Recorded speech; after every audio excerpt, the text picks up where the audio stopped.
Hey guys, welcome back to the channel, and lo and behold, I have a new keyboard. Let me explain myself. I got another keyboard and there's the last one coming in because I wanted some different flavors of keyboards. So this here is the KBDfans Agar or whatever you want to call it, and it's a PC keyboard. And I sort of want to have like a PC board, it's see-through as well, to sort of do like a proper like hyperfoam, talkish creamy sort of build, and that's what I'll be going with the Agar. So I think this will be an interesting build session, and yeah, sit back and enjoy. Right, so unboxing the Agar. Okay, so you get your screwdrivers, and it seems like there are two screwdrivers here.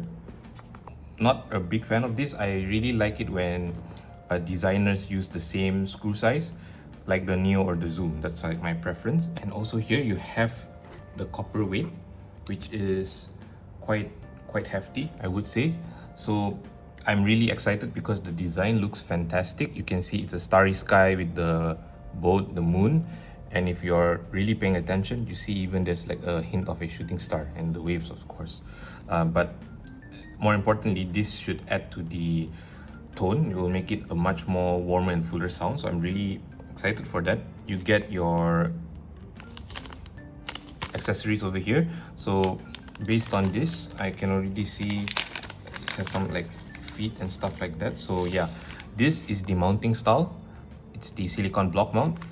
Of course, you have a couple of screws that you need to screw in here and there, and you also get your, could say like a little like see-through bubble feet, which will pair well since it's see-through with the case. Before we look into the board itself, just wanted to show you guys some of the accessories that I got as well.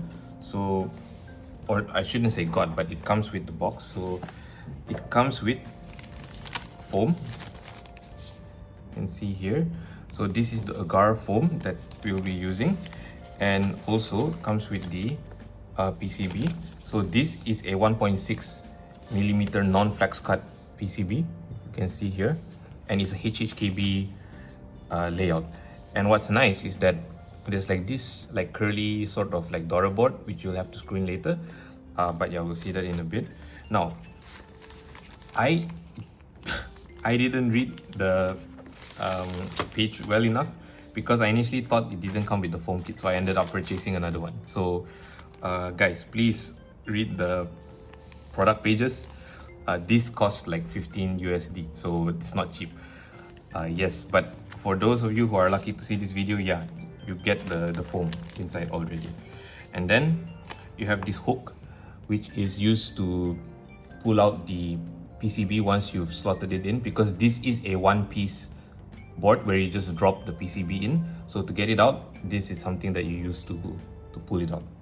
And finally, with the ones that are called free goodies, are the plate. So I got the PC plate because I'm going for more of a hyperfoam creamy sort of build, not really a foamless build today. So a PC plate will help with that. Now, I did purchase some other things because I wanted to test things out. So it doesn't come with stabilizers, unfortunately. So you have to purchase stabilizers yourself. I got the Type Plus and YIKB stabilizers. I heard that these are really good. This is the first one that I'm trying, so I'm hoping that it really blows my mind. It cost around like 15 USD. So all things considered, it is actually pretty fairly priced.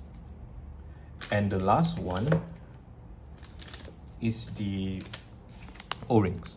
So the Agar comes with two mounting styles, but it's only packaged with one, because from what I understand is that these O-rings weren't introduced until much later. So the actual mounting style that was invented or for this specific board is the silicone blocks, and the gummy O-rings came after. But I just wanted to try both of them, and it's a purple O-ring, so it really matches well with the board that you'll be seeing here.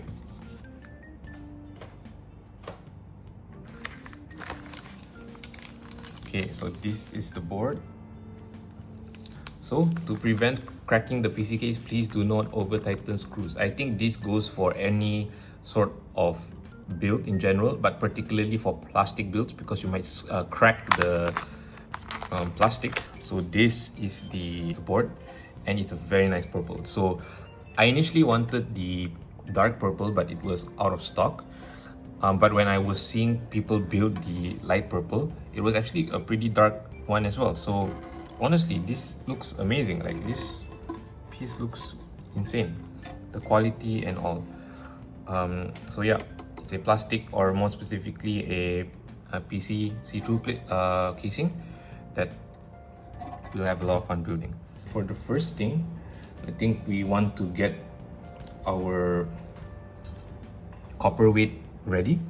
So it's actually quite simple. You can see here, it just plops to the bottom like this. Okay, something like this.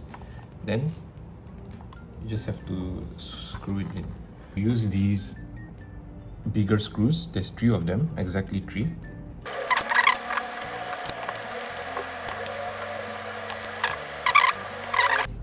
Then we'll also drop in the PCB, sort of like a snake.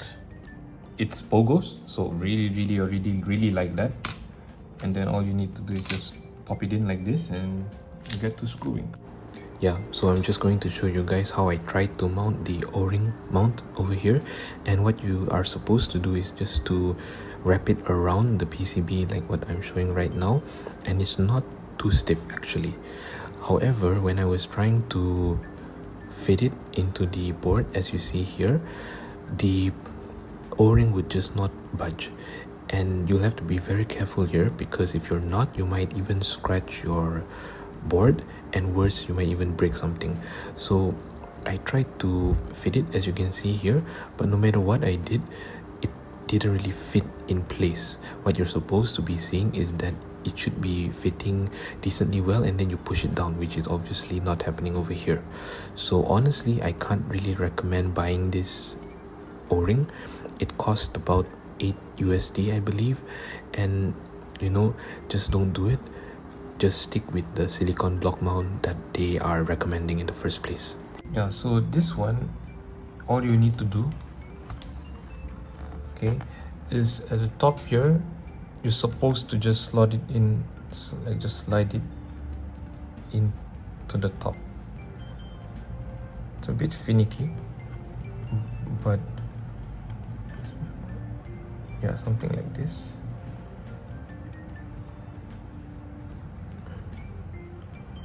Okay, right. Yep, so that should be fine. And then you just sort of like drop it in like this. Yeah.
Yeah, so let's look at the looks and my final build for the review. So this is my final build and it looks absolutely gorgeous. And for keycaps, I actually went with these Warmier Green Jade keycaps, which I feel play off really well with the purple casing. And just to let you guys know, my whole idea for this board is to base it off Gyro Zeppeli. So this sort of completes the trifecta of my build, which features Diego Brando, Johnny Joestar, and now Gyro Zeppeli. That part, the trio, is complete. But yeah, I really like how these came out, and I really love specifically these milk tea sort of accents, because it really makes it look like ceramic a little bit, and honestly it just looks phenomenal. And what's really nice is that this set, the Warmier keycaps, is actually super cheap. I got it for about 8 USD. That's about 30 ringgit. So for that, it sounds and feels amazing. However, I will make a note, and it's something you guys would have noticed, is that it's a very small set where you don't get a 7U spacebar. So I had to steal this from my KBDfans warp set, and it also lacks the, I believe this is 2U, like the 2U keys. So I have just the typical smaller keys here. So I am buying a separate keycap set, like a small keycap set, just to swap these out. But until then, this will work, and it still looks amazing. Less consistent, but it still looks amazing. Now, in terms of the looks from the top-down view, it looks really nice, and it's a very curvy board. So one thing is that the curviness is a bit harder to see on the PC version. It's very obvious on the Alu version, but I'll just show you guys. So it's actually slanting downwards on the sides, so it's a lot more obvious if I show it from this angle. So there is a bit of slanting on the sides here, which is honestly a very nice touch. Now, in terms of the front where you put your cable, honestly nothing too special. It's just a block. However, the side profile is actually very nice. So it's not obvious here on the PC version, but there's actually a curve here. So I'll show you guys the Alu version somewhere in the screen. But yeah, you do get some curves on the side here, which is really nice. And of course, the standout design is the back. Once again, I really like the back plate. It's really phenomenally done, and I love that it's copper. And honestly, I also like the semi-see-through look. I like seeing the PCB behind it, and I feel like this snake daughter board that we were talking about also adds to the aesthetic. It honestly looks fantastic on the back, and I like the see-through feet as well. I'm really happy that it wasn't black or some other color, it was see-through. Just adds to the whole like see-through, semi-transparent sort of vibe. Now, I will say and try to justify why I got the PC version over the Alu version. So I wanted a good quality plastic board for future sound tests. So my 8-bit DO is a very hollow board, and I feel like it's not a good comparison, because usually when people build that sort of plastic boards, they don't leave it completely hollow. So I have this because it's fully foamed up, so I feel like it will be a better comparison. And also I wanted the RGB, so I'll just put this in, and you can see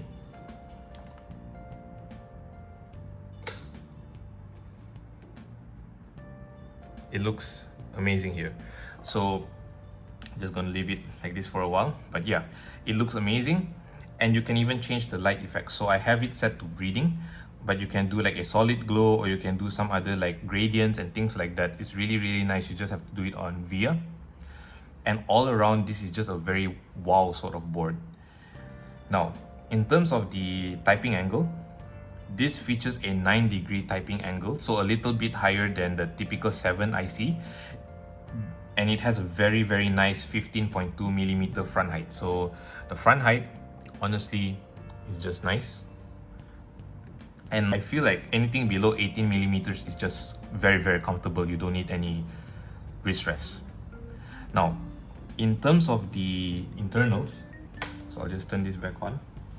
In terms of the internals, so you get your hook and you just have to do it here.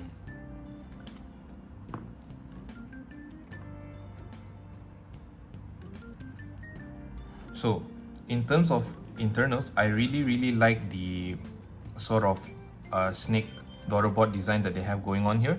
It looks really nice, and I feel like this was more of like a functional decision because of the pogos. When you pull it out, there's actually a bit of force where this thing sort of gets pulled upwards towards you. Only then it detaches and then it sort of bounces back down. So this, I feel, is supposed to help it flex a bit more to not damage or break the PCB. Now, as you can see here, I do use a triple foam stack. What I mean by that is the case foam that you're seeing here, and also the plate foam, and also the PE foam. So if you don't want to use the PE foam, you use the IXP sheet that they gave you, which is something like this. This is the IXP sheet that they give you. But honestly, I swapped it out for my own PE foam. So I use this PE foam. It's about 1 millimeter thick. It's quite thick actually compared to like the PE sheet. I swapped it out for a, in my opinion, a better sound profile for foamy builds. And yeah, that's honestly the internals. And probably the last thing is that, as mentioned, we have the silicone block mounts over here. And what's annoying is that when you plop them out, plop the PCB out, it always dislodges. So you can see here, it dislodged by itself. So I have to put it back in. Yeah, so honestly, I feel like this isn't the best mounting style. It works, but yeah, I would have preferred it to be a tad bit better. But yeah, you can just pop it up, pop it back in, and it has very nice sort of flex.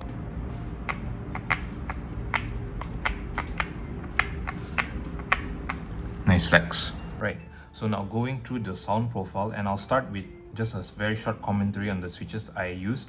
So as usual, I like to go with a THOCKS switch, which is the Keygeek Y2, which is honestly the deepest switch I currently own. Great to test how deep this board can go.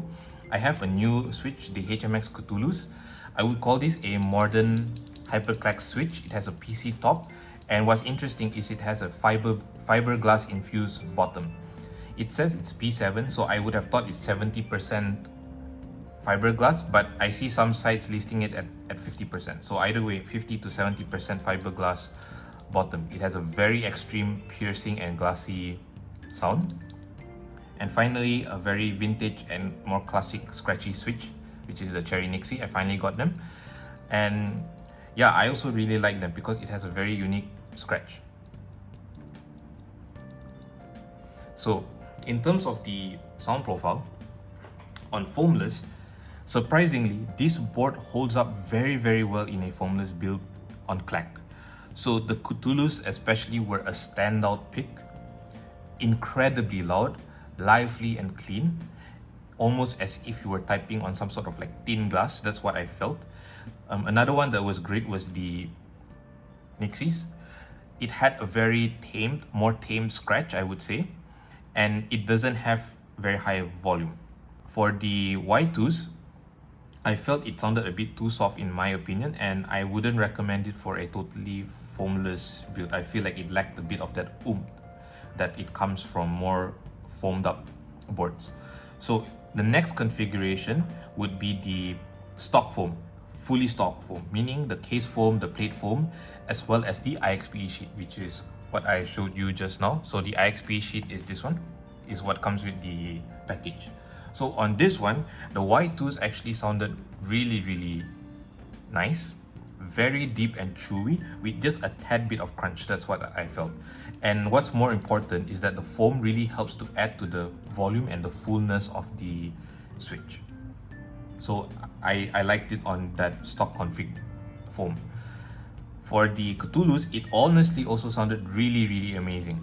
And this is the configuration I would go with the IXP sheet if you wanted a foamed up clacky board.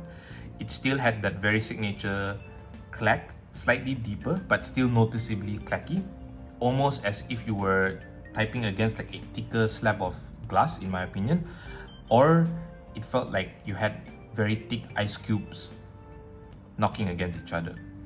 Whereas for the Nixie, you get a little bit more depth and heft to the Switch.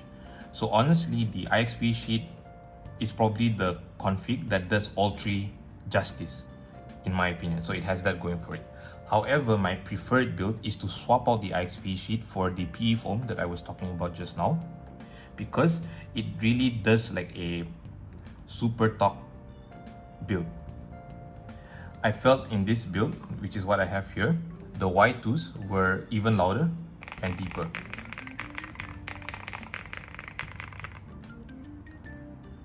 And it has the bonus of sounding a little bit more marblier and talkier. So honestly, it's a fantastic sound signature if you are into that sort of foamy, talky sort of build. It's honestly fantastic with the PE foam, though you have to source that yourself. Now, on the Cthulhus, I don't really like it on the PE foam. I felt it went far too deep and it lost a bit of its glassy personality, and honestly I wouldn't recommend it. For the Nixies, I felt that it was also okay, not great, not bad. It depends what you want. I just felt that it lost a bit of its noticeable scratchy character and swapped it out for a more deeper talky sound. So it really depends what you really want to go with, but it's a super versatile board sound wise. Now, what I would recommend for clacky builds, I would say that the Foamless is really nice for a more open and lively sound, but I would also use the stock foam with the IXP sheet if you want a tad bit more depth to your clackies. For talky, honestly, you can go with either the IXP sheet or the PE foam. Both sounded great. If you wanted more of like a creamy muted talky sound, you go with the IXP sheet. But if you want a more marblier, fuller, deeper sound, you go with a aftermarket PE foam. For the Nixies, honestly, all three of them sounded distinctly different. So it really depends what you want. If you want airy scratch, you would go Foamless. If you want a slightly deeper sound with noticeable scratch, you would go with the IXP sheet. But if you want a less scratchy pop, you go with the PE foam. Alright, now moving into my final thoughts and the pros and cons. I think this board is super affordable and it starts at 125 USD, which is about 500 ringgit for both the PC and the Alu options, of course for the MX option. For this level of quality and sound signature, it honestly punches way above its weight class. I really like that about it. Now, what was the biggest surprise to me was the versatility in the sound signature. As it is a plastic board, I expected it to do foamy, talky builds well, which it did. But I was genuinely surprised at how well it sounded on a clacky foamless build, even on a PC casing with a PC plate. This isn't even an Alu plate, it's a PC plate. So honestly, I'm blown away by that. And if you sort of gave me like a blind test, I wouldn't even be able to tell that this was a plastic board. And honestly, I think a big portion of that is caused by the 1.6mm non-flex cut PCB. So kudos to KBDfans, it's a really good decision. Now, another pro is a genuinely beautiful board. Honestly, top 2 looks in my collection right now, beside the Neo 75. So I think they're both fighting for first spot in my opinion. The curves are tastefully done and the RGB glow is divine. And the back weight is also very fun and very nicely done. And honestly, between PC and Alu casing, It really depends. If you want a more RGB centric build, you go with the PC. But if you want to appreciate the mechanical design of the casing more, I would lean towards the alu case. It also comes with VIA and QMK compatibility, which is always a plus, so that's a good one. Now, in terms of cons, there are quite a few. And the biggest one, in my opinion, is the extra costs that are sort of hiding behind this board. The first one is that it doesn't provide stabs. So, of course, this is a kit, as you guys know, but it doesn't come with stabs. So, depending on what stabs you buy, it can cost another 12 to 15 USD, or that's about like another 60 to 80 ringgit. But what really got me was the customs tax for Malaysia. Now, I'm not sure why I didn't get charged that sort of taxes when I got my Neo and Zoom boards. It only happened for the Agar and the next board that I got, which is also from KBDfans. So I was asked to pay around like 200 ringgit, or that's about 50 USD for customs, which is honestly very high.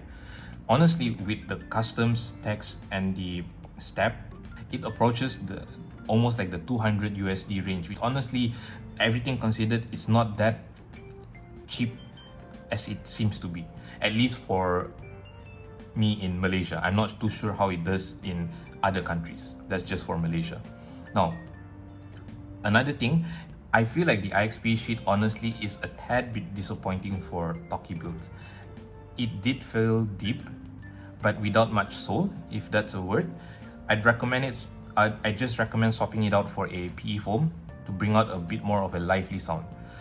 For clacky or scratchy builds, I think the IXP sheet is actually a tad bit better than using just PE foam, especially for clacky. So if you're going with the HMX Cthulhus or something like that, just don't do the PE foam.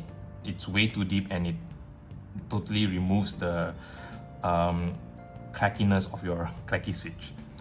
Now, the next con would be the silicone block mounts. It's honestly very finicky and a bit annoying to do because, as I showed, when you take out the PCB, the blocks very easily dislodge and you'd have to put them back in place. The next one is fixed HHKB layout. So please be aware of what you're going into. This comes with a 7U spacebar, no 6.25 or a split space. Don't be like me and please find a keycap set that actually comes with a 7U. Otherwise, you will be spacebarless.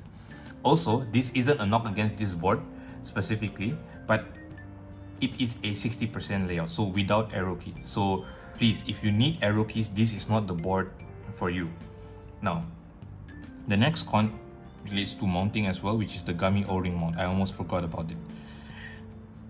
It's supposed to work with gummy O-ring, but as I tested and you've seen, it doesn't really fit well or at all, if I would say. If someone manages to get it in, please let me know, but I honestly feel you don't need it.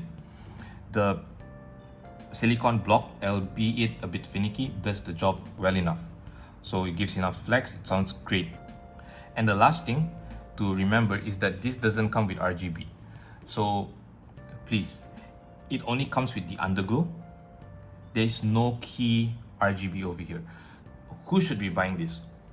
Honestly, I would say this board is a nearby or like a must buy in my opinion if it wasn't for the customs.